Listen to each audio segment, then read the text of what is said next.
போன வாரங்களில் சவுலுடைய கேரக்டரை குறித்து பார்த்துட்டு இருந்தோம். இது கடைசி நல்ல 5வது சப்ஜெக்டு, அஷூரன்ஸ் ஆஃப் சேஃப்டி, பாதுகாப்பின் உத்தரவாதம். யார் தரா? தாவீது தரா. நான் கவலைப்படாது, நீ என் கூட இரு, நான் உன்னை பாதுகாத்துக்கொள்வேன் அப்படின்னு சொல்லி யார்கிட்ட சொல்கிறான்? அபியத்தார்கிட்ட சொல்கிறான். அகிமேலக்குடைய பிள்ளை தான் அபியத்தார். ஸ்டோரி நல்லா புரிஞ்சுங்க, ரொம்ப நல்ல அருமையான ஸ்டோரி. இது நடந்த உண்மை சம்பவம், ஸ்டோரி இல்லை, இது உண்மை சம்பவம். அங்கே பார்க்கும் பொழுது ஆண்டவர் தேவன் இந்த அருமையான கேரக்டர்ஸை பார்க்குறோம். அங்கே பார்க்கும் பொழுது தாவீதுன்ற ஒரு கேரக்டரு, சவுல்ன்ற ஒரு கேரக்டரு, ரெண்டாவது அகிமெலேக்குன்னு ஒரு அபியத்தார். இந்த 4 பேர் ரொம்ப முக்கியமானவர்கள். இந்த தோவேகு அவன் 5வது கேரக்டர். மொத்தம் 5 பேர் இதில் மிக மிக முக்கியமானவர்கள். இந்த 5 பேர் தான் இந்த ஃபுல் ஸ்டோரிக்கு எல்லாவற்றுக்கும் மிக முக்கியமானவங்க. வில்லன் ஒரு பக்கம் சவுல் தான் வில்லன். பயங்கரமாக இந்த ஸ்டோரி ஆரம்பித்து போகும்பொழுது அங்கே ஆண்டவர் 4-5 காரியங்கள் அப்போ நான் பார்க்குறோம். ஒரு கேரக்டர் எப்படியா இருக்குதுன்னு பார்க்குறோம். Assurance of safety. சரி, 1வது பாருங்கள், வெஞ்சன்ஸ் ஆஃப் ஈவில், தீமையின் பழிவாங்குதல். சவுலுக்கு ஒரு கேரக்டர் இருக்குது. என்ன கேரக்டர்? ஆரம்பத்தில் இருந்து அவன் பழிவாங்குறேன். நல்லவனாக தான் இருந்தான், அபிஷேகம் பெற்றவன் இல்லையா, தேவனால் அபிஷேகம் பெற்றவன், நல்லா அருமையாக இஸ்ரவேல் ஜனங்களை நல்லா தான் வழி நடத்திட்டு போனான். ஆனாலும் கூட அவனுக்குள்ளே ஒரு பெரிய அசுத்த ஆவி உள்ளே வந்து விடுகிறது. அந்த அசுத்த ஆவியை அவன் நீக்குவதற்கு ஆண்டவர்கிட்ட போய் கேட்கலை. நம்ம சில சமயத்தில் நல்லா தான் இருப்போம், சில இதில் நம்ம மாறிடுவோம். இந்த மாறும்பொழுது என்ன பண்ண, ஆண்டவர்கிட்ட போய்ட்டு, ஆண்டவரே உங்களுக்கே நமக்கே தெரியும், மாறுதல் தெரியும், நம்ம மாறுதல் தெரியும். இப்போ ஆண்டவர்கிட்ட போய்ட்டு என்ன பண்ண, ஆண்டவரே என்னுடைய செய்கையில் ஒரு மாற்றம் வருது, ஆண்டவரே நீர் எனக்கு மறுபடியும் பழைய மாதிரி எனக்கு ஜெபிக்கிற ஆவியை கொடுங்க. எப்போ நம்ம ஜெபத்தை விடுறோமோ, எப்போ நம்ம தேவனுடைய சமூகத்தில் காத்திருக்கிறது வரோமோ, எப்பொழுது ஆலயத்தின் ஆராதனையை நம்ம விடுறோமோ, இந்த அசுத்த ஆவி அது அப்படியே இடம் பார்த்து தெரிஞ்சுன்னா, எங்கே நம்ம கூட எங்கேயாவது நம்ம லேட்டாக வந்தோம்னா எங்கே சேர் இருக்குன்னு பார்க்குறோம் பார்த்தீங்களா, எந்த சேர் காலியாக இருக்குன்னு பின்னாடி எட்டி பார்க்குறோம். ஒரு சேர் காலியாக இருந்தாலும் அப்படியே நேரம் உட்காந்துடுறோம். சில சமயத்தில் என்ன பண்ணுறோம், அந்த சேர் காலியாக இருக்கிறது தெரியாது, சுற்றிக்கிட்டே இருப்போம். ஆனால் அங்கே நிற்கிறவங்களுக்கு தெரியும். அவங்க சொல்லுவாங்க, அந்த 3வது ரோவில் சேர் காலியாக இருக்குது, போய் உட்காருங்கன்னு சொல்லுவாங்க. அதுபோல் எங்கே காலியாக இருக்கா போயிட்டு உக்காந்துடுறோம். இந்த அசுத்தாவிகள் எப்படின்னா, அது இடம் காலியாக இருந்தால் போய் உக்காந்துரும். இடம் எங்கே காலியாக இருக்கோ உக்காந்துடும். ஜோடிக்கப்பட்ட இடத்துல போயிட்டு இன்னும் 7 ஆவிகளை கூட்டுட்டு வரலாம். முந்தைய பார்க்கலும் பலவானாக மாறிடுது, முந்தைய பார்க்கலும் பலவானாய் மாறி விடுகிறது. அப்போது அந்த அசுத்த ஆவிக்கு நம்ம இடம் கொடுக்கக்கூடாது. இடம் கொடுக்கக்கூடாதுன்னா நம்ம ஆண்டவரோடு கூட இருந்து அந்நிய பாஷையில் பேசிக்கிட்டே இருக்க வேண்டும். அந்நிய பாஷை பேசுகிறவன் ரகசியங்களை பேசுகிறான், அந்நிய பாஷை பேசுகிறவன் தேவனோடு கூட பேசுகிறான் அண்டு பார்க்குறோம். அப்போது நம்ம ஆண்டவர் இந்த ஹோலி ஸ்பிரிட்டை அடிக்கடி நம்ம யூஸ் பண்ணிக்கிட்டே இருக்கணும். எல்லாம் துருப்பிடிச்சி போயிடும். சில பொருளை என்ன பண்ணிடும், துருப்பிடிச்சி போயிடும். அதுபோல் அதுதான் என்ன பண்ணோம், இந்த ஆலயத்துக்கு நம்ம புதுப்பிச்சுக்கிட்டே இருக்கணும். செவ்வாய்க்கிழமை புதன்கிழமை இப்போ இன்றைக்கி நான் பிரசங்கம் பண்ண பார்க்கும்போது அது ஒரு பெரிய சமாதானம் இருக்குது. எவ்வளோ கவலைகள் இருந்தாலும், இன்றைக்கி ஈவினிங் கூட அப்படியே கொஞ்சம் நேரம் கவலையாக இருந்தேன். அப்போ அம்மா சொன்னீங்க, இல்லை நீங்கள் சர்ச்சுக்கு வந்தீங்கன்னா காலையில் திருந்து போச்சு. இப்படி நான் யோசித்தேன், ஆண்டவர் நமக்கு கவலையை கொடுக்கறதே நிறைய பிரசங்கத்தை பண்ணுறது தான் கொடுக்குறாரு பொழுது, நிறைய மீட்டிங்கில் பேசுறது தான் இந்த கவலை கொடுக்குறாரு பொழுது அப்படின்னு நான் நினச்சிக்கிறேன். அது கர்த்தருக்கு ஸ்தோத்திரம். ஆனால் ஒரு பெரிய சமாதான சந்தோஷம் இருக்குது. அப்போது என்ன பண்ணுது, இவன் தேவனுடைய அந்த அபிஷேகம், தனக்கு கொடுத்த அபிஷேகத்தை அவன் பாதுகாத்து கொள்ளவில்லை. ஹல்லேலூயா. நம்ம கொடுத்த அபிஷேகம் ஒரு நாளும் குறையவே கூடாது. இந்த ஹோலி ஸ்பிரிட்னு அபிஷேகம் என்ன கூடாது, குறையவே கூடாது. ஒரு நாளைக்கு ஒரு மணி நேரமாவது புதுப்பிச்சுக்கிட்டே இருக்கணும். சரி, இன்றைக்கி எனக்கு வேலை வாய்ப்பு போச்சு முடியலை அப்படின்னு சொன்னால் ஒரு 1/2 மணி நேரம் இல்லை 15 நிமிஷம், இப்போ எங்கே டைம் கிடைக்குமோ அந்த அபிஷேகத்தை புதுப்பித்து கொண்டே இருக்க வேண்டும். இன்றைக்கி காலையில் உட்காந்து இப்படி ஜெபம் பண்ணும்போது 3 மணிக்கு கர்த்தர் ஒரு செயின் எல்லாம் அருந்து போகிற ஒரு தரிசனத்தை கர்த்தர் கொடுத்தார். அப்போ நான் கொஞ்சம் பலவீனமாக இருக்கும்போது இது பண்ணும்போது ஆண்டவர் சொல்கிறாரு, டக்குன்னு ஒரு தரிசனத்தை தேவன் என்ன பண்ணுறாரு, தேவன் கொடுத்து நம்ம ஆற்றி தேற்றுக்கிறத பார்ப்போம். அந்த அவருடைய சமூகத்தில் இருக்கும்பொழுது ஒரு உற்சாகத்தின் ஆவி உங்களுக்கு என்ன பண்ணும், கிரியை செய்ய ஆரம்பிக்கும். அதுதான் நம்ம தாவீது வாழ்க்கையில் நாம் இவன் கையில் எப்போவுமே என்ன இருந்துச்சு, கிண்ணறம், அந்த அருமையான ஹார்ப் இருந்துச்சு. ஹார்ப்புனா கிண்ணறம் இல்லையா இருந்துச்சு. அவன் கையில் என்ன இருந்துச்சு, ஈட்டி இருந்துச்சு. இவன் கிண்ணறம் வாசித்தோம் 73 பாடல்களை ஆண்டவருக்காக பாடி விடுகிறான். அவன் ஈட்டி வச்சுருந்தோம், ஒரு பாடு கூட பாடாமல் கரெக்டாக மறித்து போயிடும். அவனோடு கூட சந்ததியே போய் விடுகிறத பார்க்குறோம். இன்றைக்கு நம்ம அந்த அருமையான சப்ஜெக்டில் வெஞ்சன்ஸ், அதுதான் வந்து பழிவாங்கிற எண்ணங்கள் கடைசியில் எந்த லெவலுக்கு போகுது அப்படின்றத நம்ம என்ன பண்ணுவோன்றோம், அறிந்து கொள்கிறோம். வெஞ்சன்ஸ் ஆஃப் ஈவில், அந்த பழிவாங்குதலின், தீமையின் பழிவாங்குதல், தீமை. ரெண்டாவது காரியம் ஏமாற்றுவோரின் தேவத்தை பறித்து பார்த்தோம், டிசீவர் இல்லையா. மூணாவது வந்து துன்மார்க்கத்தின்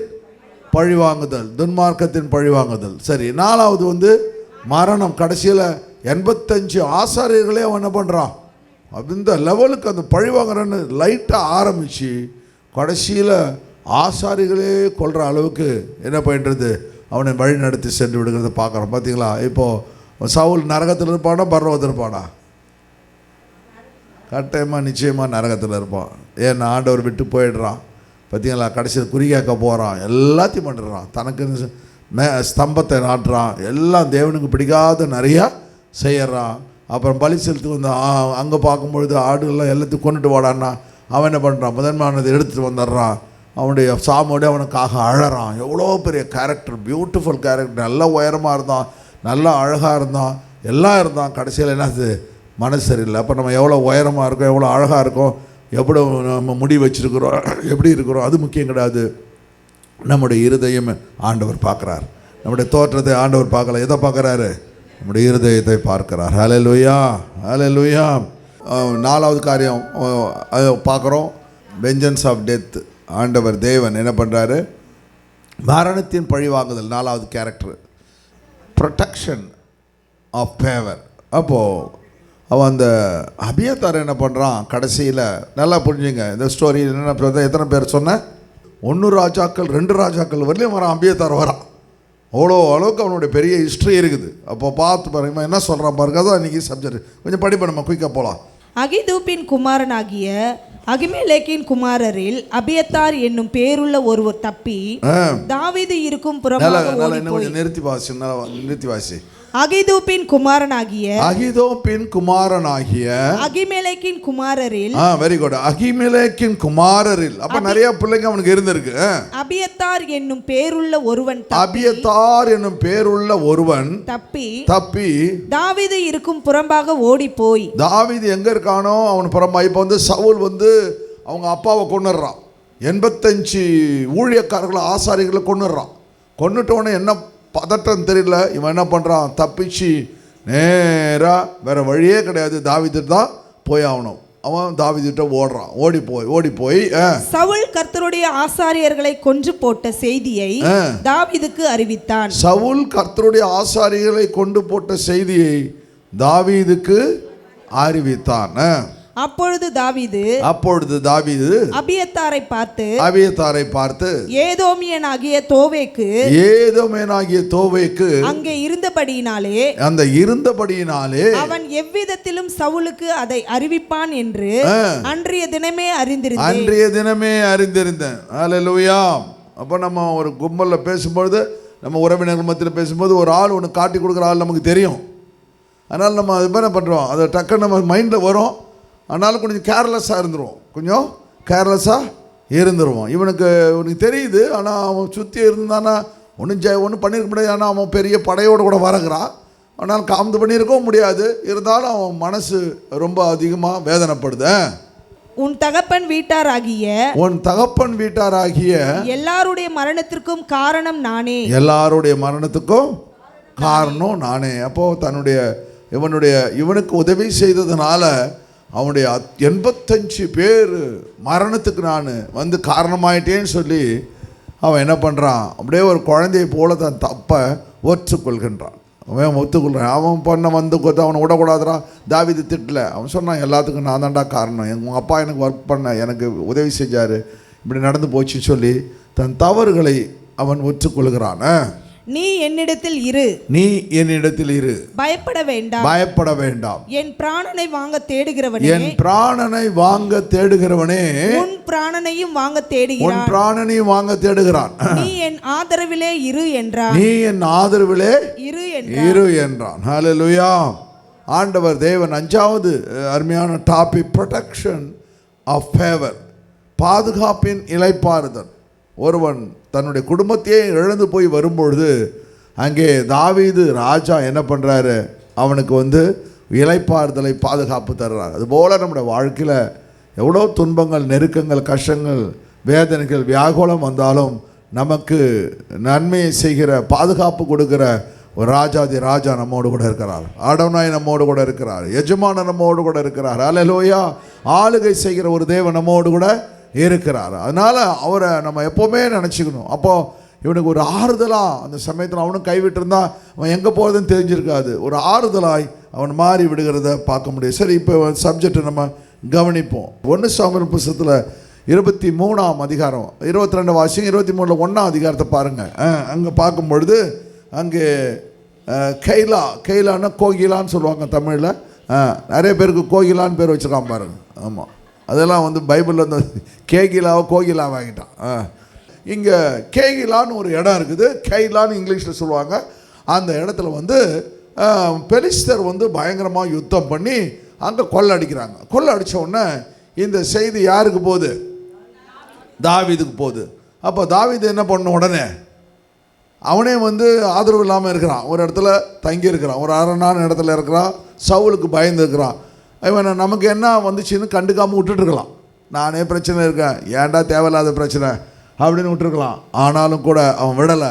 என்ன செய்கிறான்? அவனுக்கு இருந்த அந்த அபிஷேகம், யாராவது ஒருத்தவங்க கஷ்டப்பட்டா அவங்களுக்கு உதவி செய்ய வேண்டும் என்று நேச்சுரலாகவே அவனுடைய சரீரத்தில் ஒரு பெரிய இரக்கம் அவனுக்கு இருக்கிறத பார்க்க முடியுது. அப்போது இவன் என்ன பண்ணுறான், உடனே என்ன பண்ணுறான், வந்த உடனே அவன் செய்கிற காரியம் என்ன பார்த்தனா, ஆண்டவர்கிட்ட விசாரிக்கின்றான். இதுதான் நம்ம கற்றுக்கொள்ள வேண்டிய காரியம். ஒரு யுத்தத்துக்கு போகணும், அவன் போயிட்டு முன்னெடுக்கணும். இப்போ உடனே என்ன பண்ணுறான், அவன் ஆண்டவர்கிட்ட விசாரிக்கிறான். அவன் போகலாமா வேணாமா, போகலாமா வேணாம். எந்த ஒரு ராஜாவாவது பார்ப்பானா? எந்த ஒரு ராஜாவும் செய்ய மாட்டான். ஏன்னா ரெண்டாவது பெலிஸ்தர்கள் வந்து பயங்கரமான பவர்ஃபுல் வந்து ஆர்மி. இவனுங்க வந்து ஒரு 400-500 பேர் தனியாக இது வந்து மனாந்திரத்தை தங்கியிருக்கிறானுங்க. இவனுங்களை போயிட்டு முறியடிக்க முடியுது. அவன் என்ன பிலீவ் பண்ணுறான்னா, கடவுள் தன்னோடு கூட இருந்தால் யாரையும் முறியடிக்க முடியும். யாரையும் மோசே பார்வோன் சேனையை முறியடிச்சிடறானு, ஒன்று மேலே ஒரு கோலை வச்சுக்கிட்டு ஒன்றுமே செய்யலை, கர்த்தர் யுத்தம் பண்ணிடுறாரு. யோசுவா எல்லாத்தையும் அவன் சரித்திரம் அவனுக்கு தெரியுதில்ல. யோசுவா எப்படி யுத்தங்களை முறியடித்தான், எப்படி இவன் வந்து மோசே எப்படி யுத்தங்களை மேற்கொண்டான், எல்லாம் அவனுக்கு தெரியும். அப்போ அவனுக்கு என்ன யோசிக்கிறான், ஆண்டவர் தேவன் நம்மோடு கூட இருந்தால் எதையும் சரி. அப்போ ஆண்டவர்கிட்ட கேட்குறான். இவனுக்கு உதவி செய்யணும்னு ஆசை இருக்குது. அதை என்ன பண்ணுறான், ஆண்டவர்கிட்ட கேட்குறான். அப்போ ஆண்டவர்கிட்ட என்ன கேட்குறான் அப்படி பார்த்தா பாருங்கள், வந்து 4வது வசனம் பாருங்க. அதுல 4வது வசனம் பாருங்க. அப்பொழுது தாவீது திரும்பவும் கர்த்தரிடத்தில் விசாரித்த போது கர்த்தர் அவனுக்கு உத்தரமாக, நீ எழும்பி கேகிலாவுக்கு போ, நான் பெலிஸ்தரை உன் கையில் ஒப்பு கொடுப்பேன் என்றார். அப்படியே தாவீது தன் மனுஷரை கூட்டிக் கொண்டு கேகிலாவுக்கு போய் பெலிஸ்தரோடு யுத்தம் பண்ணி அவர்களில் அநேக பேரை வெட்டி அவர்கள் ஆடு மாடுகளை ஓட்டி கொண்டு போனார். இவ்விதமாய் கேகிலாவில் குடிகளை ரட்சித்தான். கொடிகளை ரட்சித்தான். பார்த்தீங்களா? அப்போ யுத்தத்துக்கு போனதுனால என்ன நடக்குது, ஒரு பக்கம் வந்து ஒரு நாட்டை அவன் பாதுகாத்துறான், ரட்சிப்பு வந்து வருது, பாதுகாத்துறான். ரெண்டாவது என்ன செய்கிறான், அங்கே இருக்க பொருட்கள் கொள்ளையிடப்படுது. அவனுடைய பொருட்கள் எல்லாம் கொள்ளையிடுறாங்க. அவன் காதில் கையில் மூக்கில் மாட்டிருந்ததெல்லாம் இவனுக்கு இப்போ சுத்தம் சேர்ந்துட்டு பாருங்க. ஆடு மாடுகள்லாம் அவனுக்கு சாப்பாட்டுக்கு 400 பேருக்கு சாப்பாட்டுக்கு கிடச்சிச்சு. அப்போ சும்மா உட்காந்துருந்தால் ஒன்றுமே கிடைக்காது. நம்ம ஏதாவது வேலைக்கு போகணும், பக்கத்தில் பார்த்துருக்கோம், வேலைக்கு போகணும், சும்மா உட்காந்துருக்கூடாது, சோம்பேறி ஏறக்கூடாது. என்ன பண்ணோம், வேலைக்கு போகணும். அப்போ தான் நமக்கு என்ன கிடைக்கும், ஏதாவது கிடைக்கும் அப்படின்னு சொல்லி அப்போ குடிகளை ரட்சித்தான் அப்படின்னு சொல்லுது. அப்புறம் இப்படி இருக்குது. நமக்கு ஸ்டோரி தெரியல, கொஞ்சம் ஞாபகப்பட்டு நிறைய ஃபுல்லாக இருக்குது, அப்போ கொஞ்சமாக சொல்லிடலாம். அப்போது என்ன பண்ணுறான், ஆண்டவர்கிட்ட போய் கேட்குறான். அப்போது இதெல்லாம் பார்த்தோம், இவன் இங்கே இருக்கிறான்னு சொல்லி அவனுக்கு தெரிஞ்சு போகுது. ஈட்டிக்காரன் வந்து இவனுக்கு ஆமாம் சவுலுக்கு தெரிஞ்சிச்சு. சவுல் என்ன பண்ணுறான், உடனே பெரிய ஆர்மியை கூட்டுது இவனை போடுறதுக்கு, இவனை வந்து எப்படியாவது வெட்டி போடணும்னு சொல்கிறதுக்கு நேராக அங்கே வந்துடுறான். வந்த உடனே அவன் சொல்கிறான், இவன் ஒரு அரணிப்பான இடம், அது வந்து ஃபோர்ட்ரஸ்ன்னு சொல்லுவாங்க. கைலா அப்படின்னா ஃபோர்ட்ரஸ், ஆனால் அரணிப்பான பட்டணம்னாரு. சரி, இவனுக்கு இவெல்லாம் வந்து எனக்கு வந்து இவங்களெல்லாம் ரட்சித்து அந்த பெலிஸ்தர் கையிலேருந்து இந்த சிட்டியில் இருக்கிற மக்களெல்லாம் நான் காப்பாந்து பண்ணிட்டேனே, கட்டாயமாக இவங்க என்ன பண்ணுவாங்க, என்னை வந்து சவுல் கையில் நாடே எனக்காக நிற்கும் அப்படின்னு எனக்கு திடீர்னு ஒரு டவுட் வருது, எதுக்கும் ஆண்டவர்கிட்ட கேட்டுடுமே அப்படின்னு சொல்லி ஆண்டவர்கிட்ட போய் கேட்குறேன், ஆண்டவரே இது மாதிரி இந்த கேகிலாவுடைய மனுஷர் கேகிலாவுடைய மனுஷர் சவுல் வந்திருக்கான், அவன் கையில் என்ன ஒப்பு கொடுப்பாங்களா? ஒப்பு கொடுப்பாங்க.